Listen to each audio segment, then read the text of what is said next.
In the same way, I would say that having a why is a good North Star to follow. It gives you something concrete to anchor to in uncertain times.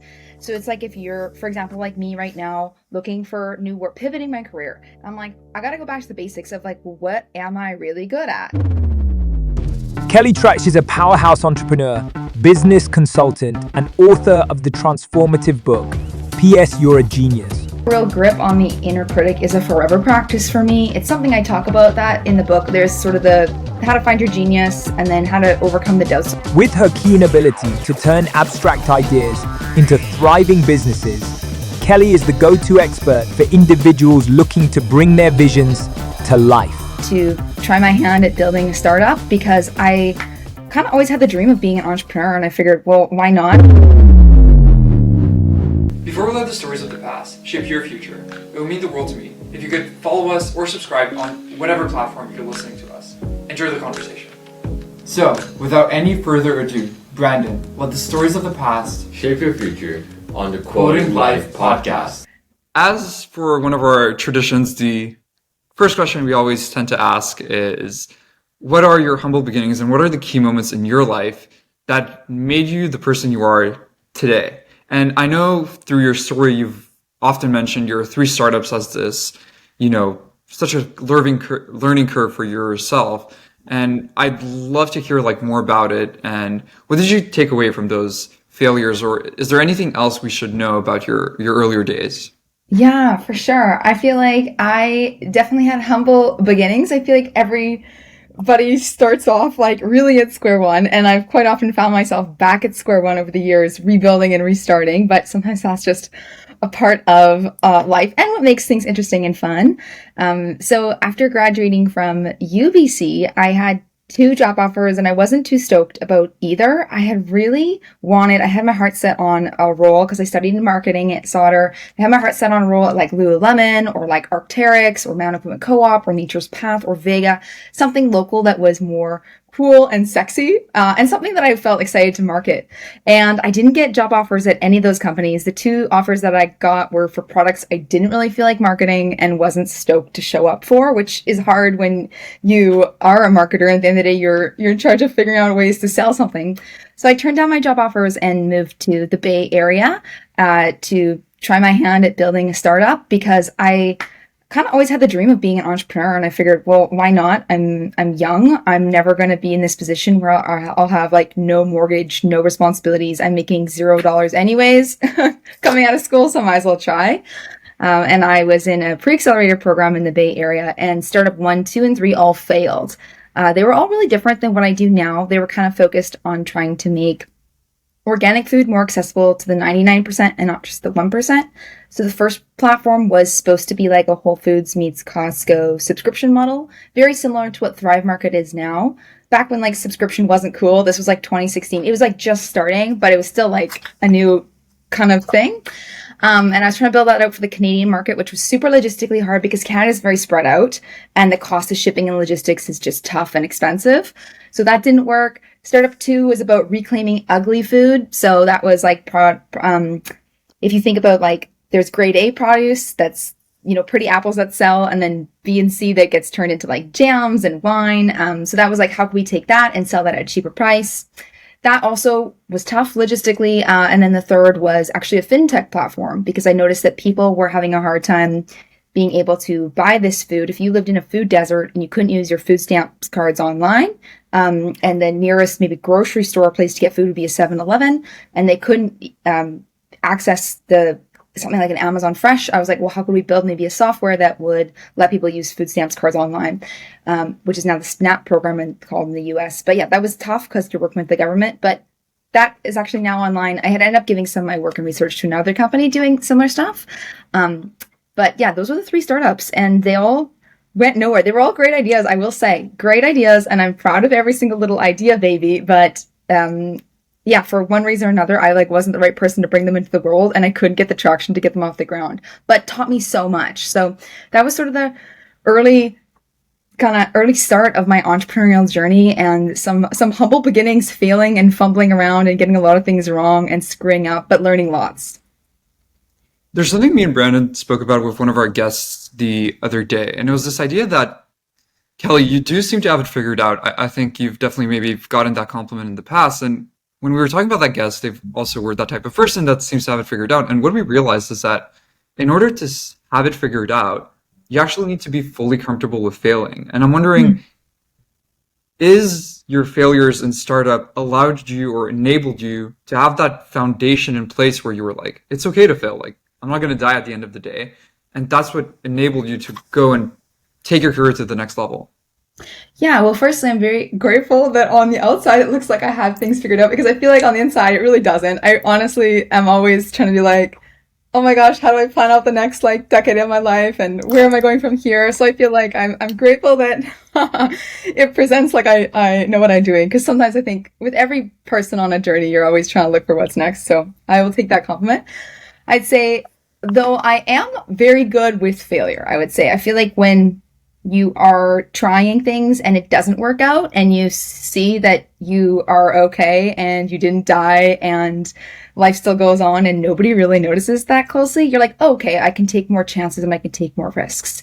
And I think that's let me also lead a lot more into my creative pursuits and things that I find interesting or fun or things that I wouldn't necessarily try regularly. But I'm like, okay, if I've failed before and it wasn't really a big whoop and nobody really was looking that closely, it gave me a lot of permission and freedom to just try. Because one of the things I did always feel coming out of school, especially Sauder, where everybody's so bright and talented and smart, I always thought like, oh my gosh, like my LinkedIn needs to look really good and I have to have this appearance sort of like I'm like the great candidate and I'm like top talent, and everybody's sort of keeping a close tab on me and my career. But in fact, in reality, I really quickly noticed that nobody was really watching me too closely, and you know, people have like a subtle maybe idea of what you're doing, but they're not really following your every move. And I figured that out pretty quickly after my startups. And that was just sort of like the first moment, I guess, of awakening of like, hey, I could kind of do whatever I want and nobody really cares. So I might as well just try. So I will say, like, I am grateful that I did get to fail a lot because it gave me a lot of permission to just try other things that I normally would never go for. And now even when I think about stuff I want to make just for fun, I feel a lot more comfortable even exploring that possibility. Like, for example, I have this random idea to make like physical art. Like, I never have ever made any physical art, but I'm like, well, let me just try if I could do like an exhibit at a gallery. Like, why not? Like, and that's something I would never let myself try or do many years ago out of fearing of what other people might think. But now I'm like, well, it just is what it is, and it'll be like a fun experiment for me. So I think failure does let you live a little bit more, if you will. Yeah. Kelly, I can definitely relate to having the mindset that, hey, people don't keep tabs on me. I'm pretty free and I can like explore areas which I may not explore otherwise. And I'm trying to have that mindset and remind myself of that as I'm doing the podcast. And to your failures, I'm wondering, do you feel like you learned more from them than you did from going through school, having everything planned out from you and going step by step, rather than exploring whatever you want, doing whatever you want, and learning a field that interests you? Yeah, I feel like it's been interesting because I'm coming up on, a solid 8 years out of school, 8 years since graduating from Sauder. And it was really interesting because I've connected with some of my friends who were kind of at the same point and juncture of time as me, both graduating from marketing, both looking for sort of similar work, and sort of seeing where they are in their career. I will say that they have got very deep skills in certain pockets and domains and areas that like I'll never be able to touch. But on the flip side, I've really noticed that like I have such a Swiss Army knife of skills, which has been great because I've got to explore a lot of things and try a lot of things. And I'm very good at different things, which just comes from being an entrepreneur. You wear many hats, as one assumes, but it's also given me the luxury of playing around and seeing, well, what do I really like and what do I actually really enjoy and what am I really good at? Because I think that data has helped me maybe more than when I was just fresh out of school, because although I am good at marketing and I love marketing, I've really noticed that over the years, I was like, oh, I'm actually natural at sales. And I might have never thought of like a sales kind of career, or I might have never thought of more like forward-facing, client-facing roles, or gravitating towards things where I can do that. If I had always just stuck to sort of marketing roles down after graduation, knowing what I knew from school. But I feel like more of the real life experience and trying lots of things let me kind of figure out other pockets of genius, one may say, of things that I am good at, and help me kind of understand myself on a deeper level. Yeah, and Kelly, I know you provide a service where you help people find their genius. So you take vague visions and translate them into concrete business models. And I was listening to a podcast of yours, and you were advising a mother, and you seem to have really good advice that people wouldn't seem to normally think of. Has that been applicable to you? Like, do you find yourself being able to offer yourself the same advice and guidance to the same level that you offer others? It's a great question, Brandon. I try my best. I always kind of say like, I've done a lot of like shadow work, and obviously being self-help author, I've read a lot of self-help, but I really believe like the advice you give is the advice you need. And what you judge in others is what you judge about yourself, and what you don't like about other people, you don't like about yourself. So I always try to flip it around when I notice things, especially when I'm giving a lot of advice. I really try to take note of like, well, what am I constantly saying? Like, what am I offering up? Because it's a good chance that I need to hear that myself. So I do try to be cognizant of what I'm saying, and then kind of quickly check myself, being like, am I doing the things that I recommend? Like, am I doing these sort of same actions in my business, or am I kind of maybe putting myself out there as much as I recommend that my clients do? So it's kind of a good accountability check when you are in the role of advisor, consultant, advice giver, to quickly think, gosh, am I in like integrity with my word and practice, and am I doing this too? And kind of on that note, because it's quite fascinating, you talk about how, it's easy to find somebody else's gifts or somebody else's genius, but now in retrospect, it's like a lot harder. And there's a part in your book, which I have here. Oh, thank you. Where it says, you were talking about the exercise of like looking at your mentors, and that can like give you your gift. And it says telling insights into what you should be doing for work because you'll subconsciously gravitate towards your own genius. And I found it kind of so interesting because a genius, the way you describe it, it's something that we already have within ourselves. Yet I was doing some research before our episode, and it said that according to a study in Gallup, 85% of people dislike their jobs. Mm. And you speak about how, being in your genius is like being in your flow and like enjoying yourself and enjoying the work you do. So why as humans do we have this blockage where, sometimes it's so easy for us, like, and you see it all the time in therapy, like a therapist can tell you what's like the issue within 30 minutes or like 30 seconds, maybe sometimes, but for you, it could be like a decade or so long. What do you think that is? I could say that's a lot of things. I mean, I also look back at my book. I think, sometimes we need to take jobs for the money, for putting food on the table. Not everybody has like the access and privilege to do their genius for work as a job. I definitely think about that a lot. So I think in like a Pollyanna, everything is perfect. Of course, we would all get to do work that is in alignment with our gifts. And we'd all have like the mindset to believe in ourselves and be like, oh my gosh, I can do this for work. But I think when push comes to shove, or when I think of myself in earlier positions, or even sometimes now when I like look at roles and jobs, I talk myself out of all sorts of things because I think I'm not good enough or not qualified enough, or it's that inner critic, or maybe it's circumstance, or, you think about other people and like levels of privilege. And, like I said, being able to put food on the table doesn't always mean I am going to chase down the job that's in direct alignment with my genius. So I think there's a lot of factors that come into that. And I think, I really do. I think about that a lot. So I also think genius can take shape and form in other kind of pockets. Like it could be how you maybe volunteer at church on Sundays, or how you maybe are able to support a friend going through a hard time. Like it can maybe show up in other ways than just a 9 to 5, because it's definitely, it is really beautiful when people have work that aligns with their gifts. And that's, I think, what we all would love on us on a level. But is that realistic in society? No. And there's a lot of things that do prevent us from getting that. So it brings up a great point though. Even there, you speak about that voice in your head that tells you you're not good enough, you can't do it, you're unable to do it. Did you discover any tricks over the years to help counter that voice in your head that tells you can't do it, or those pressures in society? Yeah, I think having a real grip on the inner critic is a forever practice for me. It's something I talk about that in the book. There's sort of the how to find your genius, and then how to overcome the doubts that hold you back. That's one of the sections of the book, because I always thought that that was very prevalent. Like the ideas and almost mantras when you're not careful of like, I can't do that, or I can't have that career, or I can't build a business like that, or nobody's going to pay me for my art, or, I'm not good enough, or other people are better than me. I think it's a continual unlearning. I offer up some strategies in the book around that, but a lot of the times, and based on sort of wherever everything I get my input from is sort of my own self, and what I've been able to offer up to clients who are in the shoes of me when I was starting out. A lot of it's just like being intentional and trying to flip the switch. So, if you catch yourself on a really bad day, going down the Instagram rabbit hole, and you're comparing your career to somebody else's career, or you feel like somebody else is way further along than you, it's like, how can you pause and take a minute and be like, okay, like, I'm comparing myself. And I am my own person, and I'm on my own journey. And you know what? If I put myself in their job, I probably wouldn't even like it. So like, why am I doing this? Kind of almost like proverbially talking yourself off the diving board and coming back down the stairs, and sort of being able to kind of walk through. But I think just that awareness is a huge piece, is just to notice that you're doing it.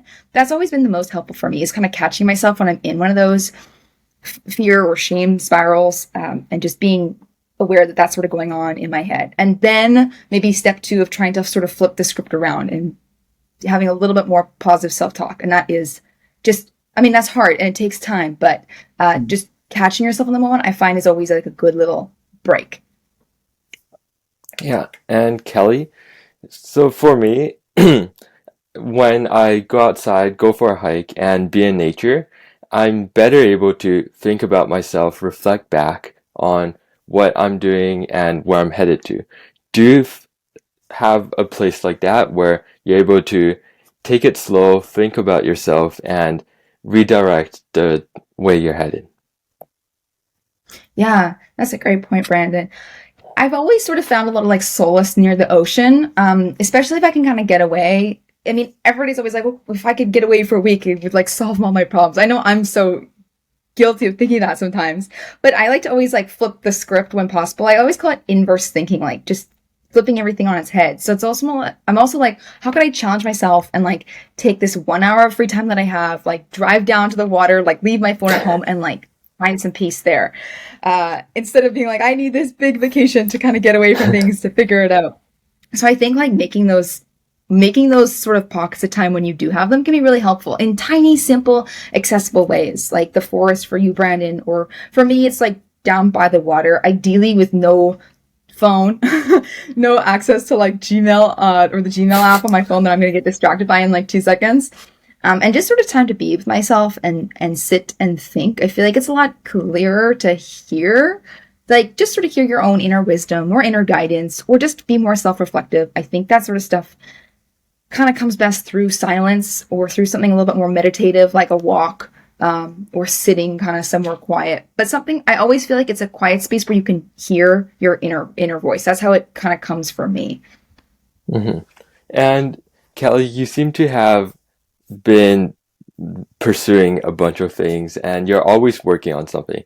Like right now, you just mentioned like trying to cram going to the beach and back in an hour, and to me, it wouldn't be possible from where I'm living. But you seem to be pursuing a lot of things. Do you ever take a day to slow down and have time for yourself, or do you find it motivating and energizing pursuing what you think you're good at? Both. I think I go through seasons. I feel like when I'm like into something and I like working on it, like I've really learned about myself that I have a lot of energy. Like I just have that as a part of me. It's very like more on the woo-woo side, I guess, but there's this system called human design, and I'd heard about it years ago, but I ended up doing some quiz or whatever, and I learned I'm like a generator, which meant that like I have a lot of energy, and I just felt like that was a very like resonating thing for me to learn about myself. Sometimes, you pick up tools or learnings, but anyways, I feel like I do have a ton of energy, and I need to use up that energy. It feels like I gotta like, do things and feel like I'm being productive, and I feel like that gives me almost more energy. When I'm sitting around, I feel like I'm not really putting my energy to use. I don't know if that makes any sense or if that resonates, But I do like tasks, especially tasks that are fun. So I do take a lot of time to think, and I do try to take weekends off, and I do have a lot of space and flexibility in my days. But I would say that I'm actually happiest working, and not in like a hustle culture way, but just on a general fulfillment way, in a sense of like, if I'm not necessarily like working on a project, it's like cooking, or making something. But I do like that act of being busy with intentionally placed items and activities in my calendar. I feel like that gives me a fulfilling life, like feeling like I'm doing little things and making things, or making a new recipe for dinner. I just find that sort of the everyday hustle and bustle kind of fun and stimulating for me. And that's just something I've learned about myself over the years.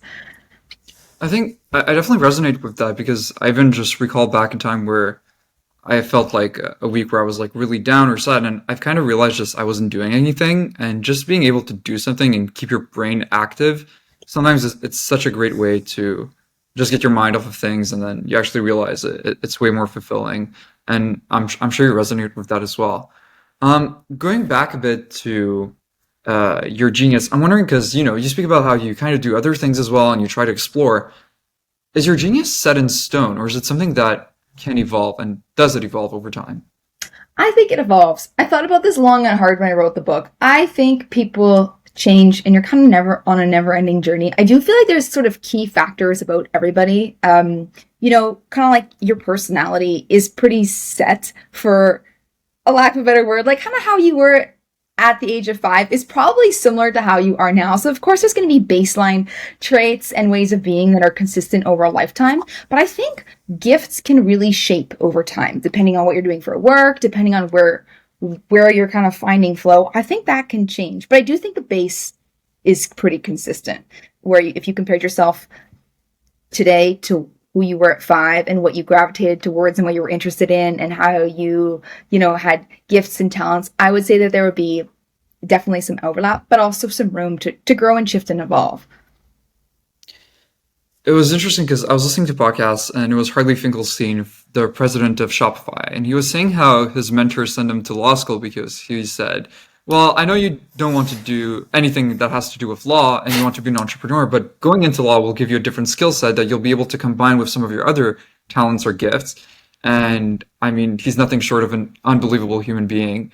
And something that, and then, you also have other teachings like following your why, and then your why gives you a certain purpose. And I'm wondering, is a genius very similar to all these teachings of having a why? I always look at it as a good North Star to follow. Okay. In the same way, I would say that having a why is a good North Star to follow. It gives you something concrete to anchor to in uncertain times. So it's like if you're, for example, like me right now, looking for new work, pivoting my career, I'm like, I got to go back to the basics of like, what am I really good at? And what are those consistent gifts of mine that I've had for years? And where do I find natural flow? Where is it easy for me? Where am I getting success and results where other people maybe struggle to do the same? Where does it feel almost effortless and that easy quality of work? That's sort of the hallmarks of genius to me. And I describe in the book that when you take your top 3 to 5 most innate gifts and do a task that performs all of them at once, you create a world-class expertise doing something only you can do. So when I do, for me, I would say teaching, speaking, creating, and connecting are kind of 4 main buckets where I have like easy gifts. And when I do things like speaking or consulting a client or teaching something in a webinar, I feel like I'm really lit up and I'm in my genius, where there's ease and there's flow. I do find it as a good North Star when you're stuck, to kind of come back to sort of home base and reset and check in and center, and kind of gather data and information to go back out then and then find a new job, or figure out your career after school, or make an informed decision about what you want for the promotion, or maybe what kind of startup or side hustle you want to build, or what you want to do as an extracurricular. I think it's just good data to come back to during times of uncertainty. Yeah. Kelly, I went onto your website and I took the quiz, and the result came back that I'm a mesmerizing thought leader. And something you got right was that you would be great at hosting a podcast or a YouTube channel. And here I am filming a podcast with you. So I thought that was crazy accurate. And you also provided me a North Star of providing one-on-one services, online services, and speaking gigs. And those are things that I'm all kind of trying to head towards and something that I aspire to be doing in the future. So but that was really, really crazy how just by selecting and pressing some buttons, I was able to get like really deep insight. And some of the questions I didn't even know like how led to these answers. It was like pick your favorite color. I chose blue. And as I'm heading down this route, from my personal experience, one of the obstacles that I see or that I experience is that people see my younger age as immaturity and lack of experience. And in your podcast, you mentioned leveraging a beginner's mindset. So how can someone like me promote this beginner's mindset? Yeah, I think a beginner's mindset is huge because it provides such an asset for kind of like fresh perspective and fresh eyes in already existing organizations or businesses or structures or way of doing things. It's sort of like, I don't know, if we're all baking a cake and somebody that's never baked a cake before is like, oh, how about we frost it like this or put on this kind of icing or make it layered like this? And they dream up a whole new idea where the bakers who've gone to baking school, they're always used to making the cakes in the same way. Or maybe we try a new ingredient. I feel like that beginner's mindset can bring that level of creativity that the pros sometimes fail to have because you're just so used to doing things a certain way. So I think that's always a nice thing to leverage is the fresh pair of eyes and that new outlook. I always think it's a plus because I think it can bring a lot of creativity to the right team for sure. I will say, I think the age it's always annoying. I always felt like I was the youngest in the room. I still feel like I am the youngest in the room. I'm definitely like the youngest author in my imprint, by far. I'm one of the only women in my imprint because I'm under the business section. So I definitely resonate with that. I feel like even though now that I'm almost turning 30 this summer, I still always feel like I'm the youngest. And it is frustrating and ageism is definitely real. But I think always knowing that, what you bring is unique and what you bring is different. And especially going into today's marketplace, because you both are fall in the Gen Z category. I think that is definitely important, like having that lens and kind of come in with that perspective to shape future consumers and buying patterns and habits. I think that's a huge advantage, because if whatever you're doing, you can kind of think about how future purchasers might want to be buying something, or if you're creating the marketing campaign for something, or thinking about strategy down the road and, future consumers buying things. I think that's such a valuable thing to have. So I think always taking the things that are perceived as weaknesses and leveraging them in a smart way is really great personal branding and marketing. So it's like reframing being younger as like a fresh pair of eyes, willingness to try new things,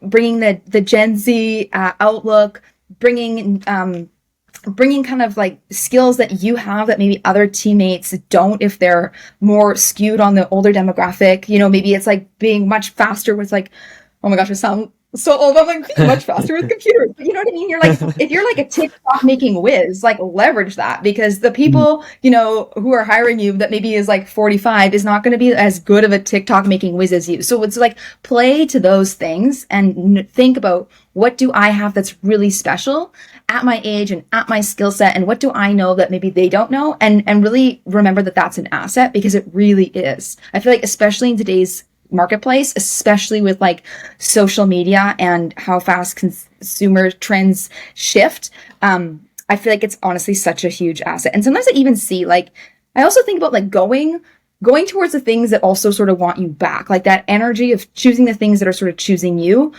is good. So it's like sometimes I see roles where it's like we want somebody who's like Gen Z who understands this inside out, versus somebody that has to relearn all of that and be like, well, what do today's consumers want? So I think go towards the things that actively want your input too. And that is always much easier versus trying to kind of bark up the wrong ladders, if that makes sense.